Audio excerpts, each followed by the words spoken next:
कहानी के शुरुआत में एक लड़के को दिखाया जाता है जिसका नाम सरू है। सरू अपने बड़े भाई के साथ ट्रेन में कोयला चोरी कर रहा होता है। दरअसल ये लोग बहुत गरीब हैं, इन्हें अपना गुजर बसर करने के लिए चोरी करनी पड़ती है।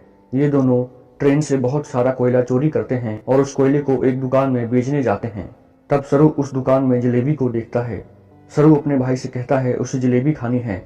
उसका भाई कहता है एक दिन मैं तुम्हें जलेबी जरूर खिलाऊंगा। उसके पास इतने पैसे नहीं हैं कि वे अपने भाई को जलेबी खिला सके। सरू कहता है कि एक दिन हम दुकान की सारी जलेबियां खरीद लेंगे, कोयले के बदले थोड़ा दूध मिलता है। ये दोनों भाई वापस अपने घर पहुंच जाते हैं, जहां पर सरू और गुड्डू की एक छोटी बहन भी है। ये तीनों अपनी माँ के साथ रहते हैं। माँ पूछती है कि वे दूध कहाँ से लाए, लेकिन वे कोई भी जवाब नहीं देती। उसी रात को सरू का भाई गुड्डू काम पर जा रहा होता है। सरू कहता है कि मैं भी तुम्हारे साथ चलूंगा। उसका भाई कहता है कि तुम मेरे साथ काम पर नहीं चल सकते, क्योंकि काम पर बोरियां उठानी पड़ती है, इसके लिए तुम अभी छोटे हो। सरू अपने सिर पर कुर्सी उठाकर दिखाता है और साथ ही वह साइकिल भी उठाने की कोशिश करता है। सरू कहता है कि मैं कोई भी काम कर सकता हूँ। उसकी जिद पर उसके भाई को उसे ले जाना पड़ता है। ये दोनों एक ट्रेन स्टेशन पर पहुंचते हैं। सरू अपने भाई गुड्डू की गोद में सो जाता है। उसका भाई उसे उठाने की कोशिश करता है, पर सरू अभी छोटा है और उसे बहुत नींद आ रही होती है। वो नहीं उठता। गुड्डू अपने भाई से कहता है कि मैं कल सुबह तक काम करके वापस लौट आऊंगा, तुम यहीं पर रहना। सरू अपने भाई से कहता है कि जब तुम लौटोगे तो जलेबी लेके आना। वो कहता है ठीक है। सरू कहता है 2000 जलेबियां। इसके बाद उसका भाई काम पर चला जाता है। कुछ ही देर बाद रात और भी गहरी हो जाती है। स्टेशन पूरी तरह खाली हो जाता है। इस पूरे स्टेशन पर सिर्फ सरू अकेला होता है। सरू वहीं खड़ी एक ट्रेन में जाकर बैठ जाता है। कुछ ही देर बाद उसे नींद आ जाती है। सुबह जब उसकी नींद खुलती है तो ट्रेन चल रही होती है। वो ये देखकर घबरा जाता है। वे चारों तरफ भागता है और अपने भाई को आवाज भी देता है। साथ ही वे ट्रेन के दरवाजे खोलने की भी कोशिश करता है, पर दरवाजे लॉक्ड होते हैं। इसलिए वे ट्रेन कई बार रुकने के बाद भी बाहर नहीं निकल पाता। ट्रेन पूरी तरह से खाली होती है और सरू ट्रेन में फंस जाता है। कुछ दिन का सफर तय करने के बाद ट्रेन कलकत्ता वेस्ट बंगाल पहुंच जाती है, यानी सरू के घर से 1600 किलोमीटर दूर। वह स्टेशन पर उतरता है जहां बहुत ज्यादा भीड़ होती है। वो टिकट काउंटर पर जाता है और कहता है मुझे अपने घर जाना है। यहाँ पर सब बंगाली में बात कर रहे होते हैं। सरू को किसी की बात समझ में नहीं आती। वो भी वहीं अपने जैसे बच्चों के साथ जाकर बैठ जाता है, पर कुछ ही देर बाद वहाँ कुछ लोग आते हैं जो उन बच्चों को उठाकर अपने साथ ले जा रहे होते हैं। सरू किसी तरह वहां से भाग जाता है। वह फिर से इतने बड़े शहर में अकेला है। उसे बहुत भूख भी लगी होती है। तभी उसे देवी माँ की मूर्ति दिखती है। वह देवी माँ को नमन करता है और वहां रखे प्रसाद को खाता है। अगली सुबह सरू ट्रेन ट्रैक पर चल रहा होता है, क्योंकि वह घर जाना चाहता है। तभी यहाँ पर एक औरत आती है जिसका नाम नूर होता है। वे सरू से पूछती है तुम्हारा घर कहाँ है। वो कहता है गणेश तले। ये मध्य प्रदेश में इतना छोटा गांव होता है कि किसी को कुछ पता नहीं होता। नूर उसे अपने घर ले जाकर उसे खाना खिलाती है।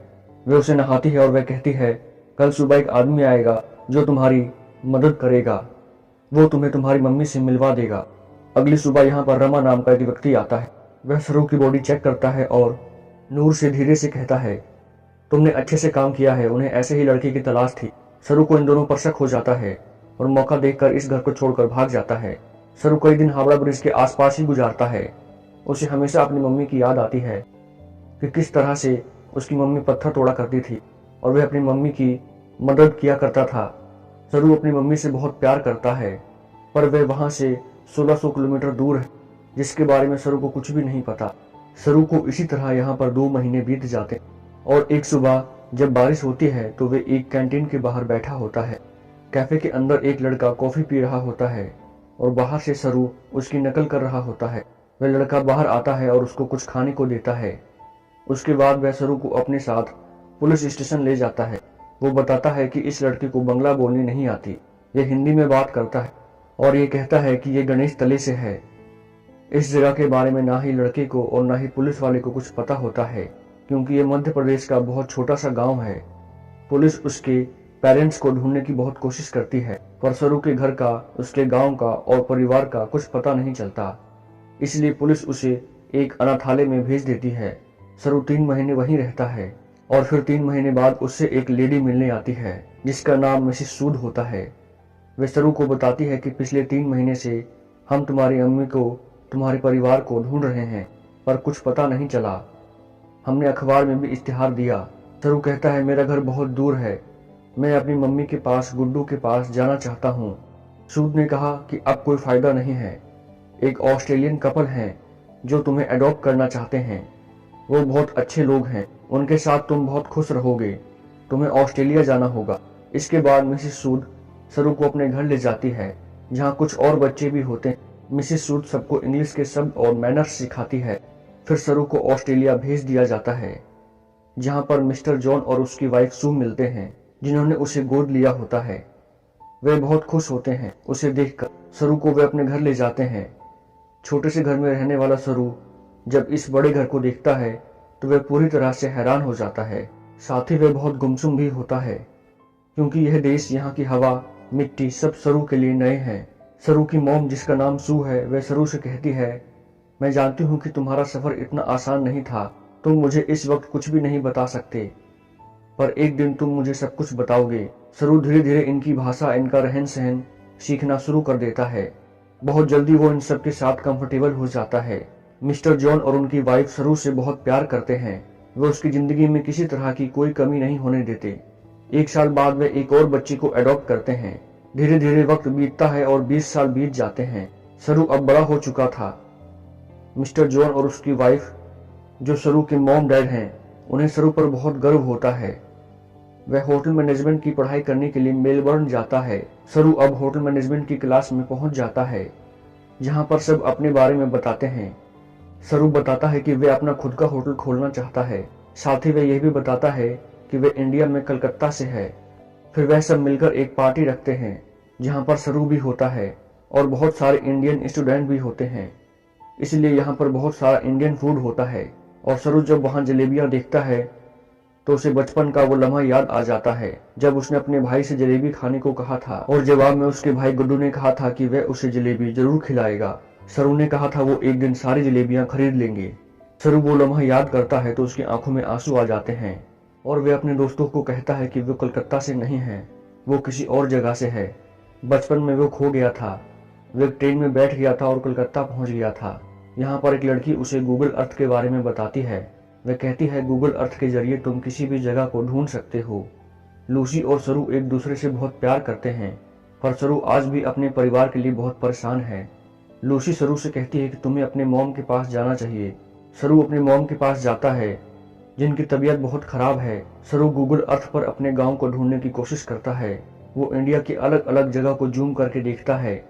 फिर उसे वह जगह दिखती है जहाँ पर वह पत्थर तोड़ा करता था। धीरे धीरे आसपास के पूरे एरिया को सर्च करता है और उसे अपना गांव, जिसका नाम गणेश तले था, मिल जाता है। उसे पता चलता है कि उसका गांव मध्य प्रदेश की खंडवा जिले में है। वो ये बात लूसी को और अपनी मॉम को बताता है। मॉम भी उसके लिए बहुत खुश होती है, क्योंकि उसके मॉम डैड भी चाहते हैं कि वे इंडिया जाकर अपने परिवार से मिले। सरू अब भारत आ जाता है। वह उस जगह पर पहुंच जाता है जहाँ पर उसने अपना बचपन बिताया था। वह धीरे धीरे उस घर तक पहुंच जाता है जहां पर बचपन में वह अपनी माँ, भाई और बहन के साथ रहता था। पर अब इस घर में कोई नहीं रहता। वह आसपास से पूछने की कोशिश भी करता है, पर उसकी भाषा किसी को समझ नहीं आती और न ही वो अब हिंदी में समझ सकता था। तभी वहां पर एक आदमी आता है जो इंग्लिश समझता है। सरू उसे अपने भाई का और अपनी बहन का नाम बताता है। वह आदमी बिना कुछ कहे चला जाता है और कुछ ही पलों के बाद वापस आता है और इशारा करता है जहां सरू अपनी माँ को देखता है। उसकी माँ इसलिए इस गांव को छोड़कर नहीं जाती क्योंकि उसे भरोसा था कि वह एक दिन जरूर आएगा। वह अपनी बहन से भी मिलता है, लेकिन वहां उसे उसका भाई नहीं मिलता, क्योंकि जब उसका भाई उसे प्लेटफॉर्म पर छोड़कर गया था, उसी रात ट्रेन दुर्घटना में उसकी मृत्यु हो गई थी। एक माँ ने एक रात में अपने दोनों बेटों को खो दिया था। सरू इसके बारे में ऑस्ट्रेलिया में अपने मॉम डैड को बताता है कि उसे उसका परिवार मिल गया है, पर इससे कुछ भी नहीं बदलता। आप ही मेरे मॉम डैड हो। इसके बाद सरू उन सभी जगह पर जाता है जहां उसे बचपन की सारी बात याद आती हैं। तो यह थी सच्ची कहानी सरू की।